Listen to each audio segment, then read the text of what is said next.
Hello, today we're looking at a 63 split window rare black with red 340 horse. And it was an older restoration, and over time what the paint, explain how paint does over years, Jimmy. Well, as over a period of time, the paint will start to die and degenerate, and so you can only go so far before you need to either repaint it or you can continuously rebuff on it. But once it starts to die, it's almost like a boat finish. It's going to shine to a point, then it's going to go away.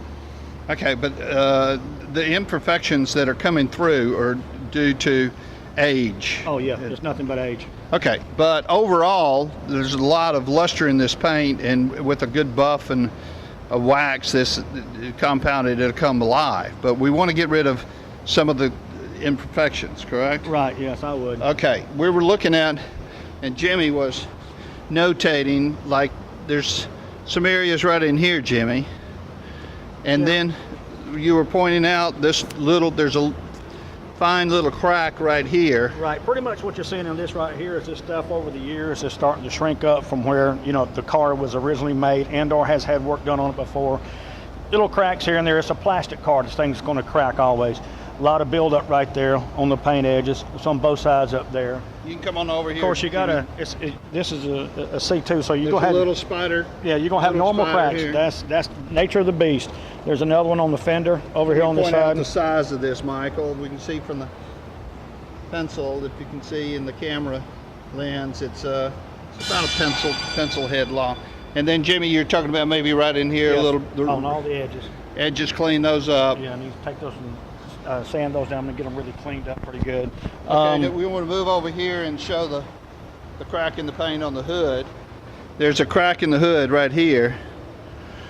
It's only in the paint. Yeah, which over a period of time, that could be from anything where somebody's worked on a car before, left a wrench underneath it, shut it and put it in a bind.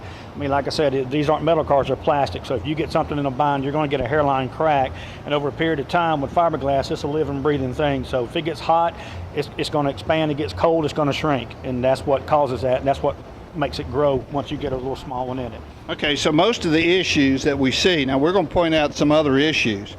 But most of the issues that stand out is the front clip, the front to do the hood, yeah. And then you would do the surround because of taking care of the issue here with the nose, so you have to bring the paint.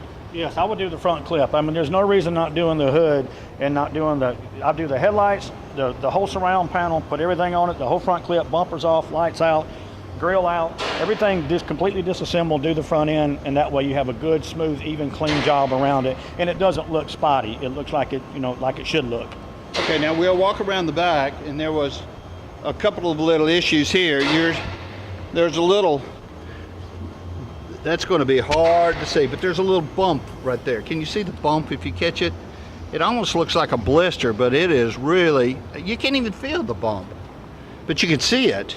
Like I say, once again, that's not in the paint, that's under the paint. That's under the paint. So to go a step, we're talking about a few $100s more to do the door. Yeah, take the mirror off, de-trim it, windows out, door handles out, and do the door itself. Okay. Now, moving around the back, we notice up underneath the edge. You got your light, Jimmy, you can shine. Maybe that could help the camera a little more. You see there's some it's almost like a hairline that could have backed into something. Somebody could have got against it. I mean, backed into a garage, got a little close, got it there, hit against something. I mean, usually that's, like I said, that's just normal play on these cars. This is something that you'll see on 90% of them all the time. Okay, now over here, there's a couple of imperfections that over time has shrunk down. There's a little bump here, and there's one over here, and you're guessing that it could have had to do, at one time somebody put the emblem in the wrong place and they might have repositioned it. That's exactly what it is. There's no ifs and buts about it. That's exactly what it is, because there's no reason for any other holes to be there. Probably when somebody's done work on this car, either changed emblems or put it in the wrong place and remounted it, put it back. And what they do is they just put filler in these holes instead of glass in them. Those have to be glassed from inside and out. Okay, and so in other words, I would be kidding myself if you could wet sand and buff, and that would, that's not going to, that's just, okay. So with that, the rest of the car, if you do this, then you were talking about no place to blend. So you're talking about doing the whole car. Yeah, I mean that's the easiest thing to do with this is just to detrim it, do the car, and it's all look uniform, and you can take care of all the imperfections when we go around it. For an all-over total paint job. Yes, I wouldn't. Okay. I wouldn't try to spot it here and there. I mean, you really just throwing good money after bad if you don't. You know, if you do it like so that. we got an option here. The option is doing the front end, okay, and not doing anything in the rear. Is that correct? Yeah, I was. You can go that way, like or I said. do an all-over paint job. Yes. Okay. Well, that gives us a good idea, and then you're going to price that out for us, and I'll put that in writing and send it to the buyer. Sounds good.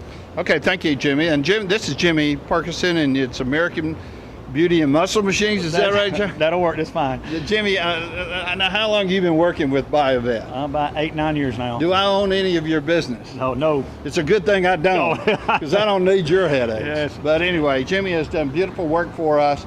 Is there a car around here that you might have done for us that you see? Getting ready to go pick up 2 now and bring back a couple of mid-years. We just got through a black one on the front end and an all-over silver one. Okay, the all over silver is a unique car. Oh, yeah. That's a.